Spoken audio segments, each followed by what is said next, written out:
Noodles রান্না করতে হয়, আজকেও বসিয়ে দিলাম। তো আমি এখানে অল্প করে নুডলস নিছি ইলহামের বাবার, ইলহামের জন্য, আর আমি চা খেয়ে নিছি।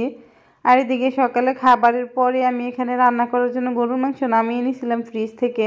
প্রথমে ভাবছিলাম গরুর মাংসগুলো ভুনা করব, কিন্তু ইলহামের বাবার গরুর মাংস বুটের ডাল দিয়ে অনেক পছন্দ, সাথে আলু দিতে হবে। তো যে বাবা সেই কাজ, আমি এখানে গরুর মাংসগুলো কেটে আলু কেটে নিছি, এখন মাংসগুলো ধুয়ে নিছি। ধুয়ে মাংসগুলো আজকে মাটির চুলায় রান্না করব, এখানে বসিয়ে দেবো। আজকে আসলে কারেন্ট নাই সকাল থেকে। এদিকে যখন দেখা গেছে আমার শ্বশুরবাড়ি এলাকাতে কারেন্টের কাজ করে মাইকিং করে দিয়ে যায় যে আজকে কারেন্ট থাকবে না, তো সকালে 8টার দিকে কারেন্ট গেছে, আর আস্তে আস্তে হয়তো বিকেল হয়ে যাবে। তো আমি ভাবলাম রান্নাটা মাটির চুলাই করে নেই। আর সকালবেলা যখন নাস্তা বানাইছিলাম তখন কারেন্টটা ছিল, এখন আর কারেন্টটা নাই। তো এখানে মাংসগুলো ধুয়ে আমি এর মধ্যে একে একে সব মশলাগুলো দিয়ে দিচ্ছি। মাংস রান্না করতে তো কম বেশ সবাই পারে, তো তারপরও আমি ভাবলাম আজকে যেহেতু বুটের ডাল দিয়ে রান্নাটা করি, একটু রেসিপিটা শেয়ার করি। তো এখানে হলুদ, মরিচ আর এখানে জিরার গুঁড়া দিয়ে দিছি আমি, এখানে গোলমরিচের গুঁড়ো কিছু আর লবণ দিয়ে দিছি পরিমাণ মতো।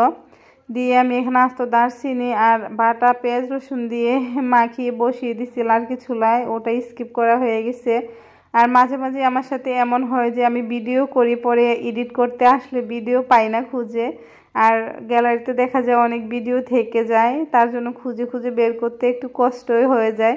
তো আমি আস্তে আস্তে করে জালটা মিডিয়ামে রেখে মাংসগুলো কষিয়ে নিচ্ছি। আর আজকে গরুর মাংস তো অনেক চর্বি ছিল, আর যখনই ডাল দিয়ে গরুর মাংস রান্না করি আমি চেষ্টা করি চর্বিযুক্ত মাংসটা দিতে, তাহলে খাবারটা ভালো লাগে।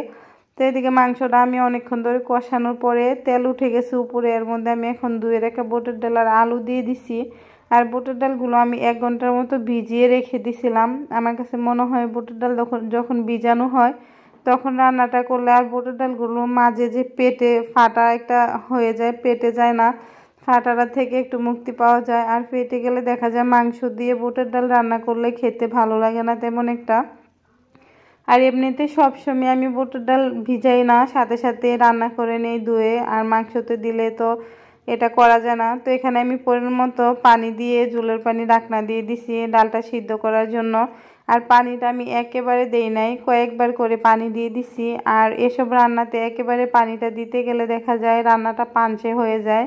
আর আমি এখানে 2টা বড় সাইজের রসুন দিয়ে দিছি। রসুনটা আমি, ইলহামের বাবা আমরা দুজনেই পছন্দ করি, আমার শাশুড়ি আবার তেমন একটা খায় না, তো আমরা দুজনেই খাবো। আমার শাশুড়ি হয়তো রসুনটা খাবে না, তার কারণে 2টাই দিয়ে দিলাম। তো মাংসটা আমার রান্না করতে করতে প্রায় আজকে 1 ঘন্টারও বেশি লেগে গেছে, আস্তে আস্তে জাল দিছিলাম আর এখন একটু জালটা বাড়িয়ে দিছি। তো এদিকে আরও কিছু বুটের ডাল আমি রেখে দিছিলাম, ভাবছিলাম দেবো না, পরে ইলহামের বাবা বললো দিয়ে দাও। আর বুটের ডাল তো ভালোই লাগে। আর সকালবেলা বলছিল আলাবার ছেলে আগামীকালকে চিতই পিঠা বানানোর জন্য, তো তার জন্য আমি সবগুলো ডালে দিয়ে দিছি, দিয়ে এখন সিদ্ধ করার জন্য অপেক্ষা করতে হবে। আর আজকে ইলহামি আমার পাশে ছিল না, ইলহামের বাবার সাথে ছিল। ইলহামের বাবা সকালবেলা যখনই বের হয়েছে ওকে নিয়ে বের হয়েছিল, আমাকে একটু আজকে বিরক্ত কমই করছে। আর আমি এদিকে রান্নাবান্না খুবই ইজিলি করতে পারছি। আর এদিকে আমি অফ ক্যামেরায় মাংসতে পুরন দিয়ে দিছি, যেটা দেখানো হয় নাই। আর এখন আস্ত কিছু কাঁচামরিচ দিয়ে দিচ্ছি নামানোর আগে। আর এখন আরও 5 মিনিটের মতো জাল করে নেবো, যাতে কাঁচামরিচের স্মেলটা মাংসের মধ্যে ছড়ায়। আর সবসময় আমি চেষ্টা করি গরুর মাংসতে পরে একটু কাঁচামরিচ অ্যাড করার জন্য, তাহলে ভালো লাগে ওই স্মেলটা, দেখতে খেতে দুইটাই। তো ধনেপাতা দিয়ে আমি নামিয়ে নিছি। আবারও একবার সব কিছু দেখিয়ে দিচ্ছি। এই হচ্ছে আজকে রান্নার ফাইনাল লুক। রান্নাটা কেমন হয়েছে অবশ্যই জানাবেন কমেন্টে। আর যদি ভালো লেগে থাকে একটা লাইক, কমেন্ট, শেয়ার দিয়ে দিবেন। আর যদি আমাদের ভিডিওগুলো ভালো লেগে থাকে, আবারও বলছি যারা ইউটিউব থেকে দেখেন একটা সাবস্ক্রাইব করে দিবেন। তো দুপুরবেলা রান্না বান্নার পরে আমি গোসল করে এসে দেখি ইলহাম এদিকে খেলাধুলা করছে।